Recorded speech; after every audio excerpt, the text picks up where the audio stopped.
Iyon, for today's video, tayo gagawa na rin. Butterfly puset, kahit hindi mo kang butterfly. Hindi ko baga alam kung sino mo ibigay na rin. Ay nakita ko lang sa freezer, kaya nilabas ko na kahapon.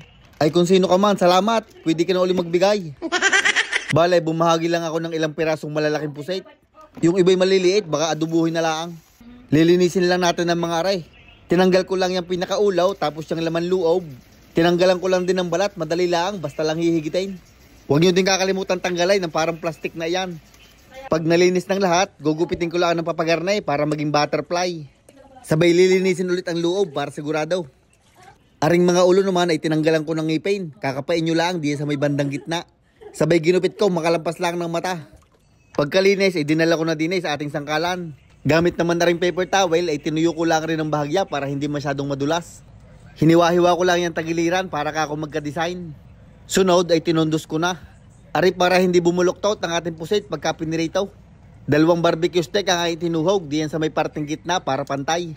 Dapat ay tuwid ang puset, hindi nakabaluktot. Tapos aring ulo o yung tentacles ay itinuhog ko lang din sa may dulo. Medyo may kahabaan nga ang barbecue stick kaya pinutol ko. At yan, gayaan ang magiging itsura. Hindi ko lang alam kung tama ang pinagagawa ko. Ari naman ang pinakamalaking puset, hindi na kailangan putulin ng stick. Pag yan ay natundos nyo ng lahat, atin naman na rin titimplahan. Naglagay lang ako ng 784 maalat na asin. At mga 320 siting pamintalaang. Kaunting patak na rin kalamansi. Gamit ang malinis na kamay, atin lang lalamutakin para mahalaw. At iseset aside muna natin. Gagamit tayo ng orange na mixing bowl. Orange dapat para malasa. Naglagay lang ako din ng mga 200,000 harina. 100,000 naman na ring cornstarch. Ari namang garlic at onion powder ay tig 794 piraso. 1 kutsaritang paprika. Ari namang asin at paminta ay tig 280 piraso laang. Hahaluin lang rin ng kainam-inam at ayos na. At din sa plato, maglalagay lang ako ng mga 5 kutsarang mixture. Pipisakan ko ng 1 itlog, sabay sasabawan na ring 7-up. Ang tira ay di sa tagalutaw. Gamit ang tinidor, atin lang rin kakasawain para mahalaw. Pagka medyo kulang sa 7-up, ay di dadagdagan. Haluin nyo lang ng haluin hanggang maging garne ang texture. Yung tirang mixture ay nilipat ko na din sa plato para tayo maalwan pag nag-breading. Sa pag-breading naman na rin ay dini muna sa harina mixture. Pagkatapos, dini naman isasawsaw sa ating ginawang butter. At pag nalagyan ng lahat, ay ibabalik lang natin din sa harina mixture. Tatabunan ko lang yan parang gayaan nang malagyan lahat. At yun, gayon lang aking pag-breading. At arin na ang ating mga puset, ready na. Kaya kumuha na ako ng kawalay at nilagay ko din sa kalan. At ibinubuo ko na aring nabili kong mantika diyan sa kantaw. Habang pinapainit ko yung mantika, gagawa muna ako din ng sausawan. Sibuyas na pula, garne kadamay, ginayat ko lang ng papagayaan. Maglalagay din tayo ng kalahating pipino. Tinanggalan ko lang na rin pinakabuto. Sabay ginayat ko ng padayas, garne kalalaki. Ang suka naman ay basta pumantay sa ating mga pinaglalagay na iyan. Naglagay din ako ng 45 paminta at mga 92 na asukal na pula. Gumayat lang ako ng 1 pirasong labuyo para may kaunting halang. At ang huli, 1 pinitpit na bawang. Haluin ng kainam-inam at ayos na iyan.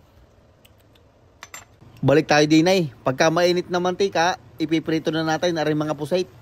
2 piraso muna at yun lang ang kasya. Ipiprito ko lang arin ng mga 3 minuto hanggang maging golden brown. Yan, pag ganyan ng kulay ay ayos na yan. Ahunin nyo na bago pa kumunat. Arin namang pinakamalaking puset ay solo flight. At sadyang saktuhan lang sa ating lutuan. Nung nag-crispy at nag-golden brown ay inahon ko na din. Isa-isa ko nung nilagay din sa plato aring mga butterfly puset kahit hindi mukhang butterfly. Arin namang natirang pipino ay ginayat ko na din bago pa makalimutan at mabulok. At yan na ho ang ating butterfly puset kahit hindi lumilipad. Sinamahan pa ng fresh pipinong may kaunting asin, ay dali na. Tapos ay garne ang sausawan, ay daig pang nag-night market. Inimbitahan ko nga si Mrs. para sumama din at amin na aring mumukbangin.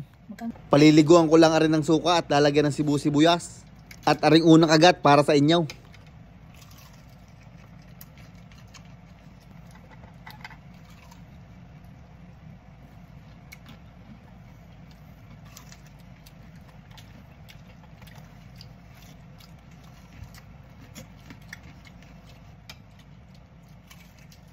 Kanin.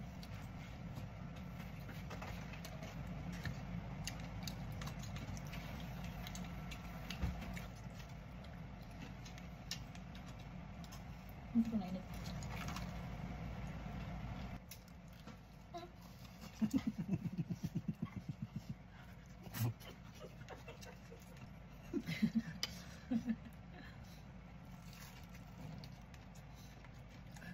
Ay pag kayo kumain na rin, ay dapat ay may kasalo din para mas sumarap.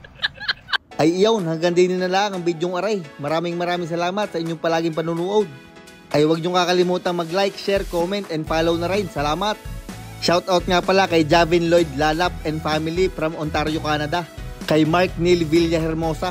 Kay Allen Dave Guevara ng Bitalag Tagudin, Ilocos Sur. Kay Joshua Malorca. At kay Dan Ivan Silang ng Malvar, Batangas. Maraming salamat mga idol at mag-ingat kayo palagi.